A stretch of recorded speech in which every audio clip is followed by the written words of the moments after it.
Praise God. Praise God. God is good all the time and all the time. God is good. Praise God. Praise God. Isang mapagpalang araw po sa bawat isa. Sa pagkakataong ito, tayo po ay dudulog, lalapit sa ating Diyos na buhay ng may pananampalataya na kung saan may dalawa o tatlo na nagkatipon sa kanyang ngalan. Naroon siya sa kanilang kalagitnaan. Sa araw na ito, tayo po ay dudulog sa Panginoon sa ngalan ng bayan ng Badyan sa probinsya ng Cebu. Nating hihilingin na maitatag ang altar ng ating manunubos sa bayan ng Badyan. May mutag sa atong mga kaigsuunan diha sa Visayas ug sa Mindanao. Bisan pa katong atong mga kaigsuunan nga anaa sa Luzon ug sa laing nasod. Dalaygon ang Ginoo sa walay katapusan. Ang atin pong pagsambay mula sa Aklat ng Mga Awit, 83 kabanata, ang talata po ay 18.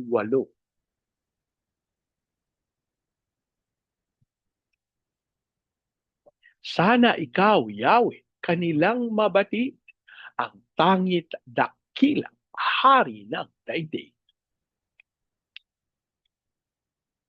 Sana ikaw, Yahweh, kanilang mabati. Tangit dakilang hari ng daigdig. Sana ikaw, Yahweh,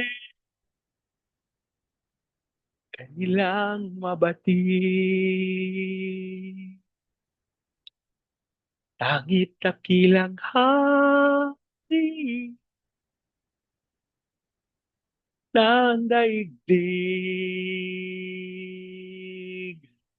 Ama naming Diyos na makapangyarihan sa lahat, kami po'y nagpapasalamat sa pagkakataon na minsan pa makadulog at makalapit sa iyong banal na harapan. Ama, kami po'y nagpapakumbaba, humihingi ng tawad sa lahat naming pagkakasala at aming minsan pang idinudulog sa iyo ang lahat naming inisip, sinabi at ginawa, ang aming panalangin, ang banal na dugo ng aming manunubos ang siyang maglinis at pumawi sa lahat naming karumihan. At sa oras na ito, amin din pong idinudulog sa iyo ang bayan ng Badyan sa probinsya ng Cebu. Ang aming panalangin ng lahat ng altar at lahat ng kasunduan na ginawa sa bayan ng Badyan ng hindi ayon sa pangalan ng aming manunubos ay mapawalang bisa sa pangalan ni Jesus. At ang aming hiling sa pangunguna ng iyong Santong Espiritu, maitatag ang altar ng aming Panginoong Heso Kristo sa bayan ng Badyan. Maraming salamat po. Ang aming pag-asa at tinugon nyo. Tinanggap namin ang aming panalangin sa pangalan ng aming Panginoong Jesus. Amen. Amen. Amen. Amen. Amen. Amen. Amen. Amen. Praise God. Praise God.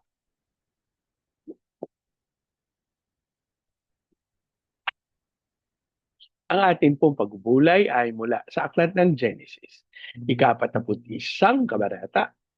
Ang talata po ay 49. Ang naipon niyang trigo ay sindami ng buhangin sa dagat, kaya't hindi na niya tinatakal dahil sa dami. Ang Diyos po ang magpala ng kanyang buhay at makapangyarihan salita. Sa bahagi pong ito ng banal na kasulatan, sa atin pong pagbubulay, ito po yung isa sa pinakamaikli, sapagkat bukod sa ito po ay isang bersikulo lamang, 2 linya lamang po ito. Yung unang linya, ang naipon niyang trigo ay sindami ng buhangin sa dagat. Hindi ko po alam kung sino na ang nakabilang o kung meron bang nagtangka na bilangin ang buhangin sa dagat. Pero maliwanag po na sa pagpapahayag na ito, kinikilala yung hindi mabilang na buhangin sa dagat. At ganito po, yung trigo na kanilang naipon. Ayon po dun sa panukala ni Jose na 5% bawat pag-ani, 5% ng aanihin ibibigay sa palasyo. Alam niyo po isang katotohanan, katulad po nung nasabi natin kahapon, ang pag ang pag-iingat, ang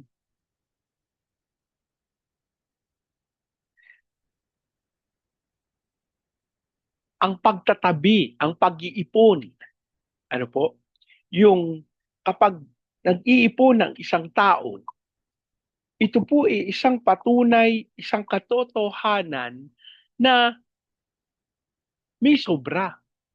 E paano ka naman mag-iipon kung kulang? At ang pag-iipon at paglalagak nito sa isang lugar ay magpapatunay, no, na aba, meron silang naitatabi. Merong pwedeng gamitin sa panahon na itatakda na magkaroon ng pagkukulang.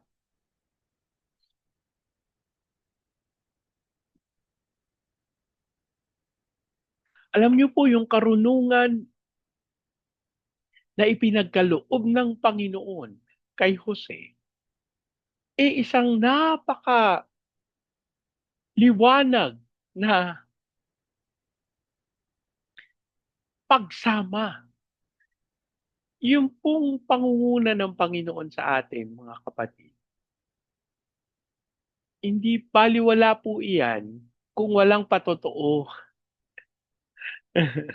Ano po? Na sinasabi natin na sinasamahan tayo ng Panginoon, sabi ng mga tao, saan banda? Paano? Sa buhay po ng ating nunong Jose, kapag ating tinignan, yung pagsama ng Panginoon ay naging maliwanag sa pamamagitan ng karunungan na kanyang tinataglay sa pagkakataon na tila hindi nila batid ano yung marapat na gawin. Aba, may taglay na karunungan ang nunong Jose at ito yung kanyang ginamit bilang paraan ng pagpapatunay ng pagsama ng Diyos. Kaya alam niyo po, hindi maari na ang isang naglilingkod sa Panginoon ay nabubuhay sa kasinungalingan. Sapagkat makikita ito ng mga nakapaligid sa iyo. Maari nilang tanungin, maari nilang usisain, anong patotoo na sa Panginoon ang galing ang salitang iyan? Samantalang kilala ko yan. Alam niyo po, mga kapatid, hindi po tayo, ako po personally, hindi po ako nang huhusga ng mga tao. Gayong isa pong katotohanan kapag nakilala mo ang isang tao, hindi mo mapipigilan. Ano po, na ganito yan eh. Ganyan yan eh. Kasi alam mo, kung ano yung mga tinataglay niya na, kasi pag yan, pagsabi ng 10, 11 mali. Grabe, kasi nagsisinungaling. Naalala ko po yung isang pagkakataon na anak ko, may tinanong po ako na ako po ay namangha sapagkat hindi siya nagsabi ng katotohanan. Inulit ko po yung tanong ko para masiguro yung kanyang sagot. Alam niyo po ang tugon sa akin nung inulit ko yung tanong ko. Sabi niya, hindi niyo po narinig yung sagot ko. Gusto ko pong mangutos eh. Hindi ko po maipaliwanag sa kanya na sinungaling. Kasinungalingan yung sinabi mo sa akin at gusto ko lang maliwanagan kung yun nga yung narinig ko kasi gusto ko sabihin sa iyo kung ano ang totoo at isubsob ka dyan sa kinatatayuan mo. Hindi naman. Pero may ganun po ako pakiramdam. Sabi ko, ulitin mo yung sagot mo. At inulit niya po. Sabi ko sa kanya, Nak, alam mo ba kung sino ang tatay ng kasinungalingan? Naku, nung sinabi ko po yun, umiyak na. Sapagkat batid niya na si Satanas ang tatay ng kasinungalingan. At yung mga nagsisinungaling, iniuugnay nila yung kanilang mga sarili sa ama ng kasinungalingan. Sandali, Bernie, ba't mo naman sinasabi yan? Hindi ba ang puno ng lahat ng bagay, walang iba kundi ang Panginoon? Naku, mag-ingat kayo dyan sa salitang yan.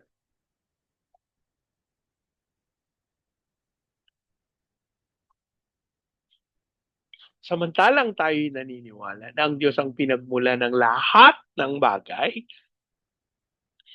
hindi po sinungaling ang Diyos. Ang pagsisinungaling ay naganap nung itinago yung katotohanan at ang ipinakita, ang inilabas ay yung kabaligtaran nito. Wala po akong, di ko po nais na gawing malaking issue ito. Samantalang sa katotohanan, alam natin na yung mga flood control projects, yung mga proyekto ng gobyerno na inilalagay sa sinasabing proyekto pero hindi mo makikita, eh, yan po ugat ng kasinungaling. Ano po? At, mga kapatid, mawalang galang na po dun sa mga mambabatas natin na akala nila okay lang na magsinungaling. Hindi po sa harapan ng Panginoon. Sapagkat ang ating Diyos ay Diyos ng katuwir, Diyos ng katotohanan. Siya po ang katotohanan. Kapag sinubukan mong magsinungaling sa Panginoon, alala ko po, kinukwento ng isang ateista, yung isang hindi naniniwala sa Diyos. Nararamdaman niya daw yung presensya ng Panginoon at nararamdaman niya yung kanyang karumihan. Alam niyo po kapag tayo nahaharap sa Panginoon, mababatid natin kung gaano tayo karumi. Masusuklam tayo sa ating mga sarili. Sapagkat kasuklam-suklam naman talaga ang kasalanan. Pero, mababatid natin ang kahabagan at pag-ibig ng Diyos na handa siyang ituwid tayo at ihatid sa kaliwanagan.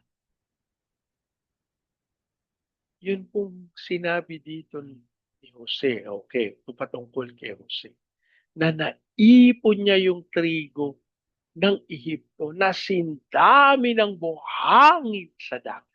Pagkadami-dami, hindi niya na tinakal. Hindi niya na inalaw kung gaano karami kasi sobrang dami.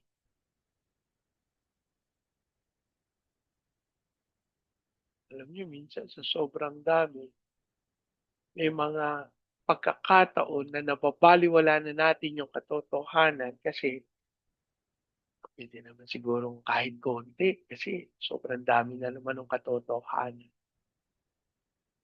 O mga kapatid, ang isa pong kasinungalingan kahit kailan hindi kayang takpan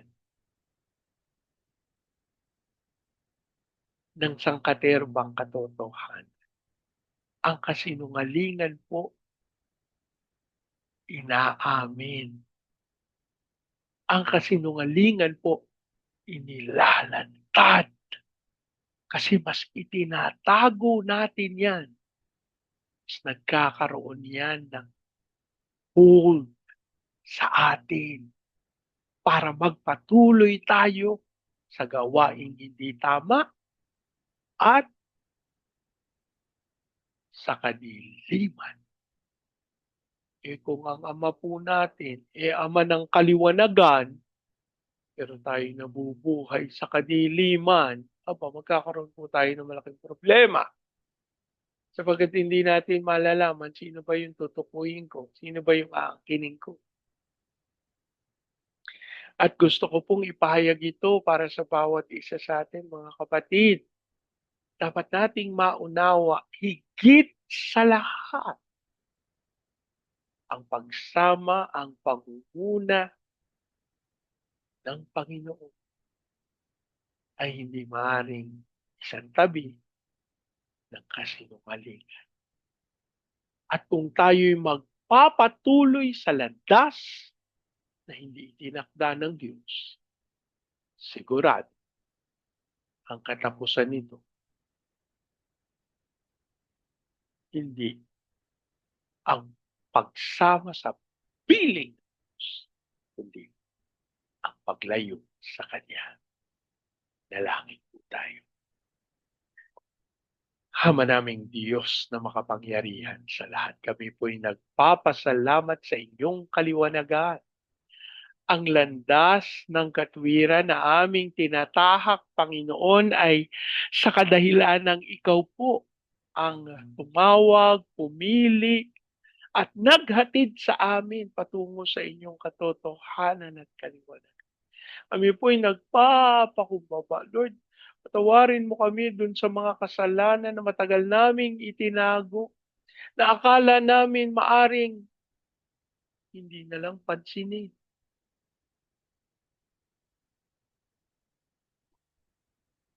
Lord, patawarin mo kami kung iniisip namin na total naman walang pumapansin ito.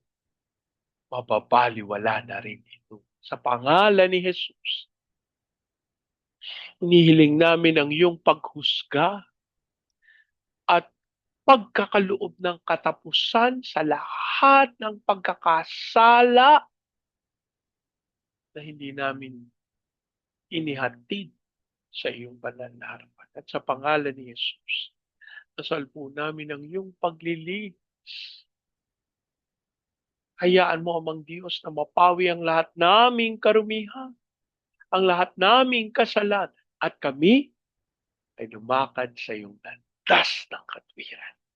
At sa pangalan ni Jesus, kami po'y nananalig, hindi lamang kami, kundi ang aming buong sambahayan. Ama, at gagamitin niyo kami na tagapagatid ng inyong katwiran sa mga nangangailangan.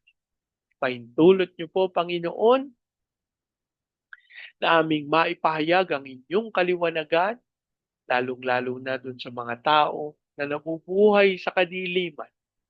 Hayaan niyo po na huwag kaming maging mapanghusga sa paghahatid sa kanila ng inyong salita. Bagkus, taglay namin ang pag-ibig na nagmumula sa inyo. Maging dahilan kung bakit kanilang tatanggapin ito at tatalikuran ang kasalanan. Lord, amin din pong idinudulog sa iyo ang bayan ng Badyan sa probinsya ng Cebu. Ang aming panalangin, ang katawan ng aming Panginoong Hesukristo sa bayan ng Badyan ay maihatid sa pagpapakumbaba, sa unawaan, maihatid sa pagkilala sa katotohanan ng aming Panginoong Hesukristo. Maging dahilan, Panginoon, kung bakit dadaloy ang iyong kapangyarihan at Espiritu.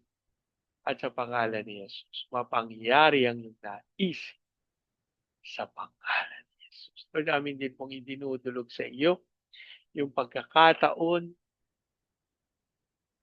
na bumaba ang iyong Santong Espiritu sa bayan ng Banyan sapagkat tunay ang altar ng aming manunubos ay naitalaga na. We declare the fire of revival sa buong Banyan. At ang aming panalangin dumalo ito sa Baguio City, Cagayan de Oro, Legazpi, Lipa, Manila, Pampanga, Pateros. Kilusan mo po ng may kapangyarihan ng mga bayang ito. Ihatid sila sa kaunlaran na maging dahilan kung bakit nadalo ito sa buong Luzon, Visayas at Mindanao.